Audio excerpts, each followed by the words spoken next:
welcome to this episode where we are going through a Meet the Therapist series. So when I was starting off my journey with my child, I had no idea who to call. I didn't understand what exactly was going on with my kids, and I didn't know the difference between occupational therapy, physical therapy, or anything else. So this episode, or the series of episodes, is to help parents who are at the beginning of this journey and maybe some who are further along but still have questions about how can therapy be helpful for my child. So today we have with us occupational therapist, Miss Barbara Schupak. Should I call you Dr. Schupak? Dr. Schupak, yes. Yes, thank you. So Dr. Schupak, would you please share some of your background to start? And then I'm going to ask you just to share a story of how occupational therapy has been helpful for a child. Give us an example of a child that has been helped. So Sure. Well, thank you very much for speaking to me about occupational therapy. It's just about my favorite thing to talk about. I'm a mother of 3, and I have experienced a lot of issues with raising a family. I decided to go back to college later on in life, and I knew I loved science, and I knew I loved being creative, and wanted to do something in the helping field. And so I actually researched different careers, and I kind of honed it down to physical therapy or occupational therapy.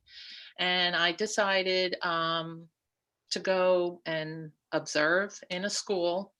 And I watched both physical and occupational therapy. And I knew occupational therapy was for me because it was a lot more creative. So I received my undergraduate degree at Kane University. Then I decided I wanted to learn more about the fields of health in general, and I decided to go back to college. I have a master's degree in public health. And as my career progressed and things changed with the kids I was working with, I decided I wanted to specialize specifically in sensory processing disorders. So I went back to school again. This time I went to Seton Hall University, and I earned my PhD there in health sciences. My dissertation focused on measuring sensory processing, not as something that's just observable, but as something that could be measured physiologically. And I was able to prove that what I used was reliable. And my article was printed in the American Journal of Occupational Therapy as well. I have my own clinic. I've been here for a very long time. It's 21 years now. I can hardly believe it myself. And I really love what I do. I have a passion for what I do, and I know that I connect with my clients and families. And I feel that that is my biggest key to success, is a real connection to, how do I help this child? How do I help this family?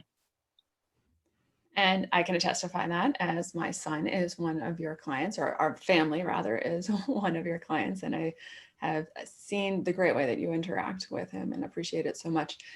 Can you go into a little bit? You said something about what you were seeing with the kids and how that inspired you to go towards sensory processing. Can you speak to that a little bit further? Yes. So I had a personal experience with my own family. When I first started practicing occupational therapy, I was actually working with the elderly. And I did that for about 5 years. And then I decided I wanted to go out on my own as an independent contractor. And while I was doing that, a school contacted me and they wanted me to come into the school and work with children. Now, I had been trained for that. So, of course, I said yes. When I started working in the school, I noticed that, a lot of the complaints were, the child can't sit still and the child can't focus. And, I could see that it wasn't always just purely an attentional issue. And many times these children were just uncomfortable in their skin. And I became aware that even though I had learned about sensory treatment and processing in school, They don't give you a whole lot. They kind of like expose you to the area. And then if you choose to specialize in that area, you can. And that's what I decided to do. But what was happening at the same time is my son, who was in nursery school at the time, he was experiencing problems in school. And when I met with his teachers, I realized that his issues were sensory related as well. And that took me on a whole new journey to kind of be on the other side of the desk, so to speak, the parent, not the therapist. And I had to listen to other therapists give me suggestions what to do to expose my son to things that would desensitize him to the things that disturbed him. His primary issue was he was oversensitive to touch. So he didn't really want me to hug him unless he was ready for it. And then I'd have to give him super tight hugs, and that would make him feel better. He couldn't sleep with clothes on. He, slept with nothing on and just a sheet over him. He couldn't take having blankets on him, tags in his clothing. He couldn't stand textures in his mouth, so he was a very fussy eater. So there were many, many issues that he had. So being a good parent, I listened to what I was told by the therapists who were giving me suggestions. And I made sure I rigorously gave him what was suggested every single day. And what I observed over time was a complete change in my child. It was amazing. He started to be able to wear clothing that were different types. It didn't always have to be the same thing. He started to try new foods. He was more comfortable in his skin, and he could pay attention, and he could do things. And he completely changed. And I realized in that situation that I was more his mommy than his therapist, as it should be, because it was my child. But it gave me an understanding of A, that sensory therapy works, no doubt about it. And B, how it feels to be on the other side of the desk and how it impacts a family. And I know that that's what makes me really good at what I do. And that's when I talk about a connection, I can really connect with what families tell me when they'll tell me something that this may sound crazy, but and they'll tell me, my son will only wear the same pair of shorts every day. He just doesn't want to wear something else. And it's not always related to touch, but I'm just saying the things that I hear, I totally connect with and I understand. So whenever I'm, having a struggle trying to teach about sensory, I think about that. I think about other kids. I think about kids who would never go on a swing or afraid to climb up the ladder to go down a slide. I have a picture in my waiting room of a child who the mother said, my goal is I want my son to be able to enjoy going to the park. And after I worked with him for 6 months, one day she came to me with a picture that I put up in my waiting room.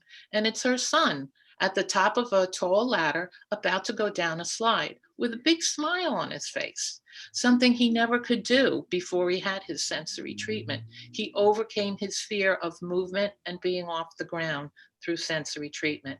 So it's things like this that, I can always fall back on if I'm having a tough day or having a tough time convincing, a parent or a teacher or a child why doing certain things are going to make things so much better. Hmm. That's awesome. I really appreciate your story. Um, it seems to me like some of what you were describing, if I'm thinking of it, I might have heard other parents say, oh, they just do this. And, oh, they just don't like that. Or just kind of that it might be very easy to accept as a parent that this is just the way it is and that they'll grow out of it or something like that. Can you comment and speak into that a little bit? I do hear a lot of, I just thought they would grow out of it. That's something that's a very common refrain.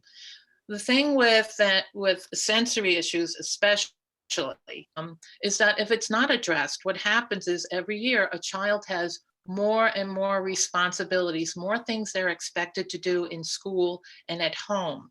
And if they foundationally don't feel right in their skin, then they cannot build new skills on top of what they already have because they're just trying to compensate and adjust to get through their day. They're not really going on this nice linear path where they're just improving and improving. They get to a point, if it's not addressed, where there's a breakdown. And that's oftentimes when I see the older children with sensory issues come to my office, because now they've gotten to the point where the old things that they used to rely on, the old things that they would compensate with to feel better, it's not working anymore. Now they're overwhelmed. Now what do I do? With younger children, typically it's more behavioral things. The parent will say, you know what, I thought they'd grow out of it, or my husband said he was like that when he was a child, but the teacher's telling me my son is disruptive in class and I don't know what to do. So a lot of times, a behavior seen at home, maybe you don't pay as much attention to it, but somebody else, a teacher or a caregiver, might say to the parent that, this is interfering with what we need to do. I Mm-hmm. think that, maybe your child needs to get some kind of a help. Mm-hmm. What are some of the trying to get to the idea of types of things that you can treat or types of things that you can help with? What are some of the things that parents call in asking you for help with, or pointing out, or questioning, or does that cover everything that you do, or do you get a lot of calls in one area but you also can help with this? Well, occupational therapy is very holistic in the sense that we look at the whole child. We're trained to look at everything. And, oftentimes the name occupational, a lot of people think I do job training. Well, the truth is, they're not really that far off. Occupational therapists are called that because we view occupations as something that every human being has to do every day. So, depending on your age, um, there are different occupations that you have. So when you're very, very young, the occupations are things like feeding yourself, playing with toys, getting along with other children, following directions from adults, and so on. So that would be some occupation. So if a child is having difficulty with following directions from an adult, or they don't want to play with other children, or are they having a lot of feeding difficulties? Either they don't like the things that they put in their mouth, or they physically can't pick up the item to bring it to their mouth, or maybe they can't sit up in order to eat. All those things interfere with the occupation of eating. So that is something an occupational therapist would be appropriate for. So it's basically, what do you do every day? You feed yourself, you toilet yourself, you bathe yourself. When you get a little older, you have to know how to read, and you have to know how to write. You have to know how to solve problems and get along with others. You, even playing sports and so on, being coordinated enough to carry my book bag and make it up and down the stairs without tripping and falling. All these things fall under the realm of daily occupations. And anything that's a daily occupation is something an occupational therapist can help a person with. Now, since I work with children, I see a lot of children come here because of certain diagnoses. So it could be an attention diagnosis, it's one of the biggest categories, along with autism spectrum disorder. There's high functioning and there's low functioning. I mostly see high functioning children on the spectrum. Then there's motor and coordination issues with being able to know what to do with my body parts, how to time and how to sequence and how to coordinate, how to plan what my movements are going to be, the thinking skills to plan those movements. A lot of parents will come to me and say, my child is clumsy. My child's always falling and tripping and so on. Well, occupational therapists could help a child like that because we call that dyspraxia. That's a motor in coordination where the movements are not planned out right. The sequencing and the timing is off. So they fall and they trip and so on and so forth. A lot of kids are brought to me because they're having trouble in school. So it could be a focusing problem, such as, just paying attention to directions and remembering them, Mhm. being able to sit still, being able to sit up and stay attentive. A lot of kids get fatigued sitting in a chair and they just slump and slump and slump. And before you know it, they're not paying any attention. So they have inattentiveness, but it's not necessarily because of an attention deficit.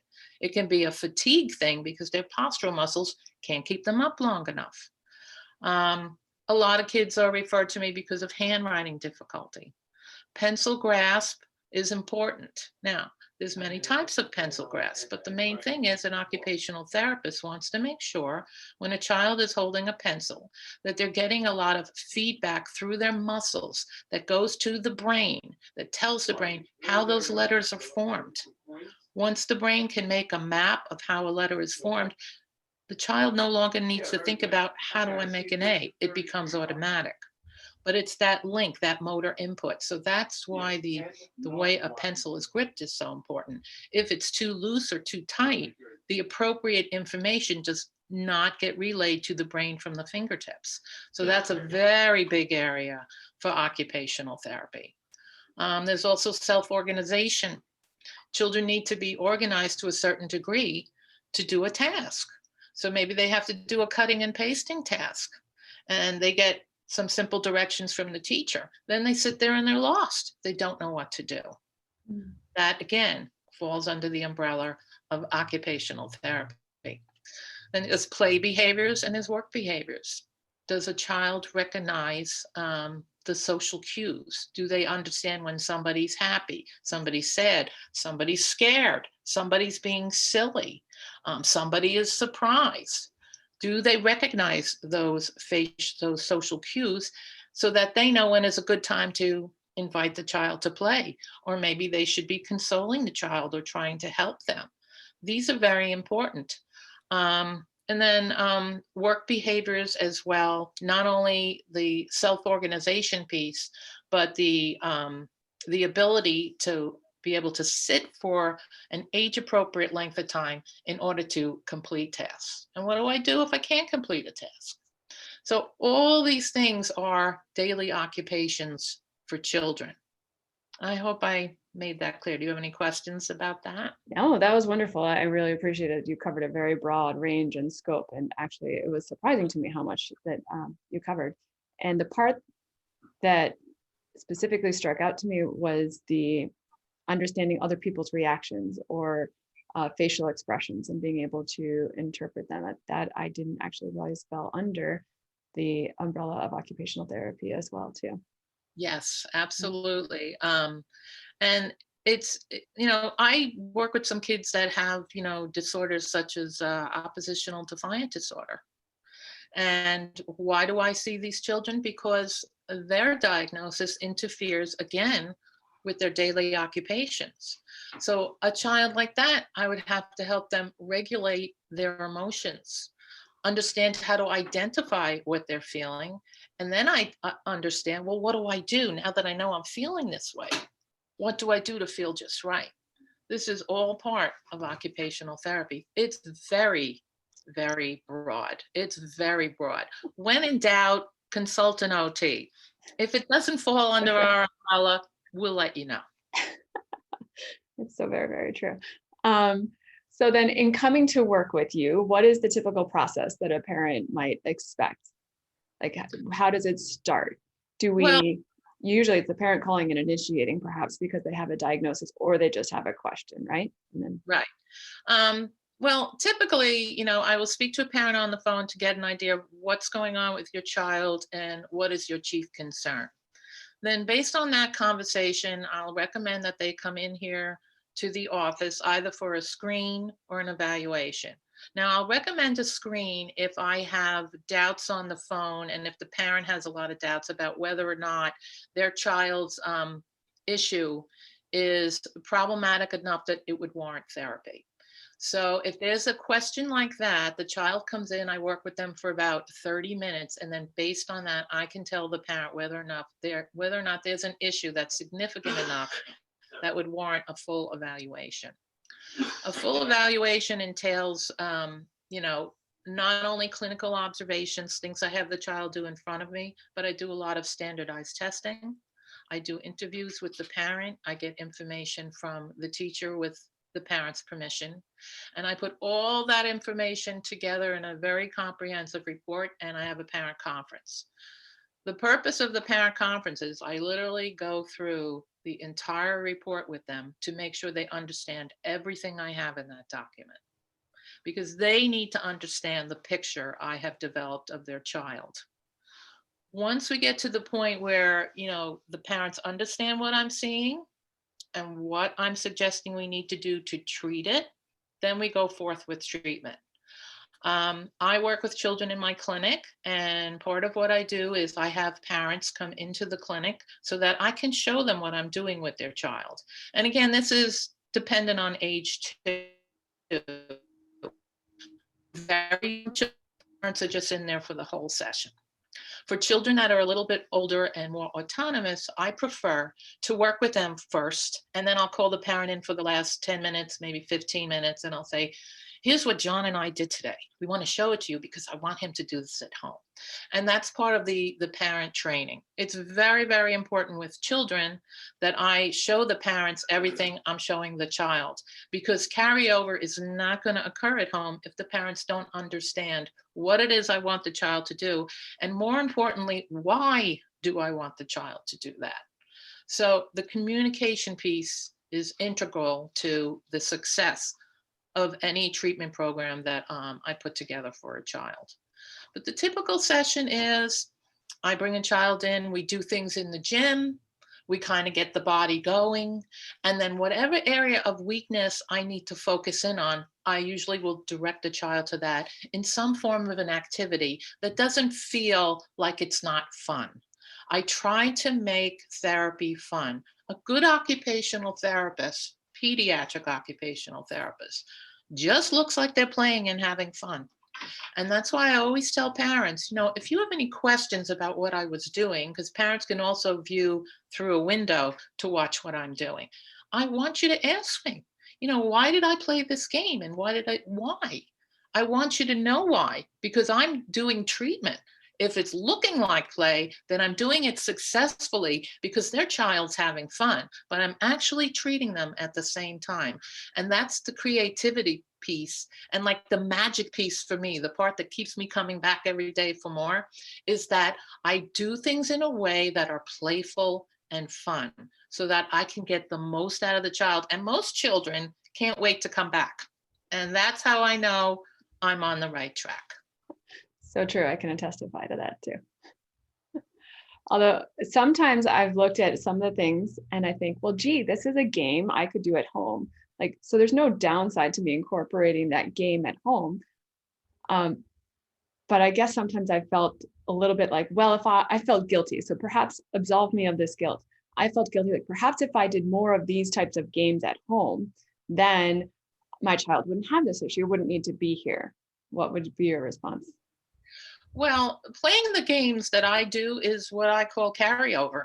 I want you to do that. As much as I may love working with your child, my goal is to graduate them. I don't want them to come here forever. I want them to gain the functional performance skills that they need to be successful in their daily occupations. And then I want to graduate them.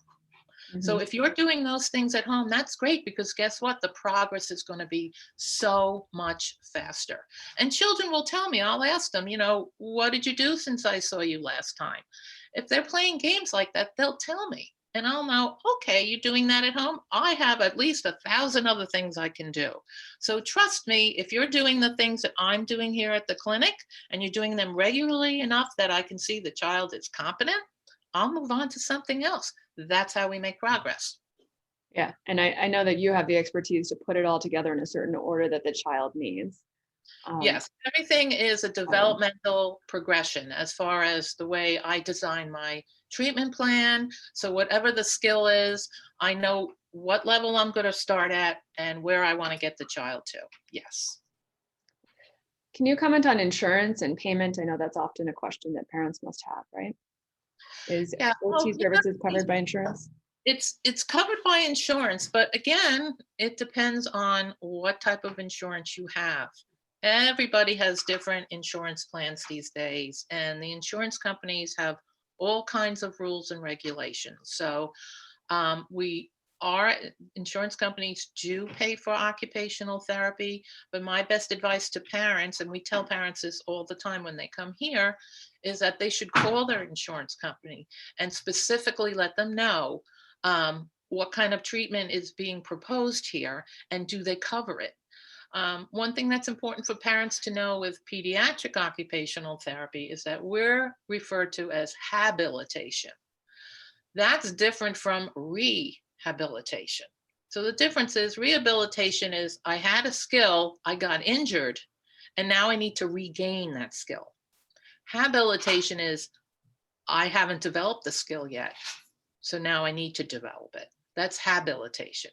So it's very important that you're talking about habilitation occupational therapy when you call your insurance company. That's important to know. But many of my clients do get reimbursed. Some full, some 10%. It depends. It runs the gamut. And then there are some insurance companies which may not cover habilitation. They only cover rehabilitation. So it's really a conversation you have to have with the insurance company. But we do everything we can to help our clients get reimbursement if they're entitled to it. Excellent. Thank you. So if I'm a parent, I'm looking for an occupational therapist, I would want to know too, are there different areas of specialty within occupational therapy, or within even pediatric occupational therapy that I would want to guide whom I call? Well, occupational therapists do have specialties. Mhm. My specialty is sensory processing treatment, but I treat everything. So I don't only see children that have sensory processing disorders, but a lot of times those children end up here because of my vast experience working with sensory processing and my success. Parents end up here for that issue very often. But I treat everything. But as far as specialties, yeah, you can have a specialty with pediatrics. There are some therapists that work with cranio type of therapy where children are born and their heads are misshapen. So they make special like helmets for their head, but they fabricate them. So they have expertise in the measurement of the child and how to fabricate it, how long to wear it, how to mold it so that in time the child's head is no longer misshapen. Likewise, there are therapists that make splints for hands. Okay, that's a hand therapist, right? And their expertise is amazing. So if somebody, smashed their hand or lost a finger or, a tendon is torn and they had surgery, they would need a special splint for their hand. And these therapists measure the hand, they go by, what the doctor is ordering, and they can fabricate all kinds of splints, movable and non-movable. So that's another area of expertise. You can be an expert in head trauma occupational therapy. You can be an expert in neurological disorders such as spinal issues, where people are quadriplegic or paraplegic. Spinal cord injury, I should say. So there's many different areas of expertise. There are some therapists who like to work with speech therapists, and they focus solely on feeding issues. Oh, okay. So, I may have a client here that I work with, and among some of the issues they have is a feeding issue. So depending on the severity of it, there's a lot I can do for children, but if it's really severe, I might recommend that they go to an occupational therapist, speech therapist team for feeding therapy. Mhm. So there are many areas of specialization for occupational therapists, both with children and with adults. There are some therapists that only work in geriatrics. There's some therapists that just like to do sports therapy. So it really runs the gamut. And the other area that some therapists specialize in is psychosocial issues, working with populations that have mental health issues. That's another area. Another area I just thought of is low vision rehab. That's a specific area as well too, working with either children or adults who have low vision or are almost blind. That's another specialty area. And what happens is you get trained in school as an occupational therapist generally, and then you can specialize in an area if that's what you choose to do, and also specialize in an age group. Okay, thank you. That's helpful. And before we wrap up, is there any other thing that you think would be really helpful for parents to know that we haven't yet covered? Um, yeah, I would say that you may not, know that something is definitely wrong with your child, but sometimes things crop up. And I know as a mother myself, you have kind of this intuition where you say, something's just not right. Something is just not right. It could be something like I mentioned before, I take my child to the park, and no matter what I do, he will not go on the swing. He just won't do it. He's afraid of it. That's a red flag. Another red flag is a child that gets car sick a lot. Okay. That's a red flag because it's Hmm. very likely there's something going on with their vestibular system. A lot of times, the same children that don't want to go on a swing are the same children that get car sick. So things like that, they are red flags. Children that are afraid to spin or go on rides. Okay. That's something that you should, that if a parent is like, this is not right, especially if it's a parent that has more than one child, they're like, my other child never had this problem. Okay. Because children can't say, how to articulate what's going on with the way that they're feeling. All they know is they don't want to do it. So they avoid it. Any type of avoidance behavior. It could be avoidance behavior like once they start school and they don't want to do puzzles and they're having lots of trouble with patterns. They can't figure it out. They have meltdowns. Okay. Mhm. Those are things that an occupational therapist would pick up on. Even something like taking a piece of paper and instead of just looking like this close to it. Okay. When you know your child's vision is okay, the doctor told you. Okay. All these things are indicator that something is wrong, and many times that's just a visual perceptual deficit. The child, the acuity is okay. The child can't make things out on the paper. His brain is not interpreting as it should be, and they feel, okay, if I bring this closer, maybe I can figure it out, but it doesn't help. So behaviors like that, if you're as a parent have this like little voice talking to you and say, something's just not right about this, that's a good time to consult an occupational therapist. And someone like me, I'll talk to you on the phone. It won't cost you anything. Call me up. Do you think this is something that maybe should I be looked at? If I think it is, I'll tell you. If I don't think it is, I am not going to waste your time. There's no reason to bring anybody in here if it's not a significant issue. But if it sounds like something, maybe I should screen your child. We can either rule this out or we're going to discover that there's something that needs to be addressed. But follow that gut instinct. And I would also say any kind of major over response to any type of sensation should definitely be paid attention to, because that's your child's nervous system saying, I don't have a good balance between being excited and calm, and this is setting me off. Okay. Mhm. That's very important to address because that really does interfere with a child's ability just to relax and have fun. That's a good point, because as a parent, then sometimes I can interpret these behaviors as resistance or something like that, like more of a defiance of a behavior, as opposed to understanding that it's really their sensory system just isn't able to go there. Right, exactly.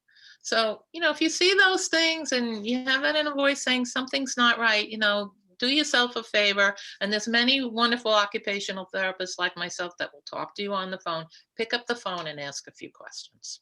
Wonderful. So, how can we reach you, or where do you practice out of? Well, I'm located in Bergenfield, New Jersey, at 10 North Washington Avenue. And I also have a website. It's barpak.info. It's BARPAK.info. That's my website. And I guess I can give out my phone number, 201-244-0844. And really, I am open to answering questions. I get parents calling me all the time with questions, and it's part of what I do. And I do love hearing from you. And I will help you in any way I can. And if it's something that it doesn't fall under my umbrella, most times I can at least point you in a direction that will be helpful to you, where to go for help next. Excellent. Thank you so much for taking the time to talk with us today, Dr. Schupak. It's been my pleasure, and I'm so glad that you're interested to know more about occupational therapy. Well, it makes a big difference in kids' lives, and it certainly has in my son's. So I appreciate you taking the time to share your expertise. You're welcome. Thank you. Bye-bye.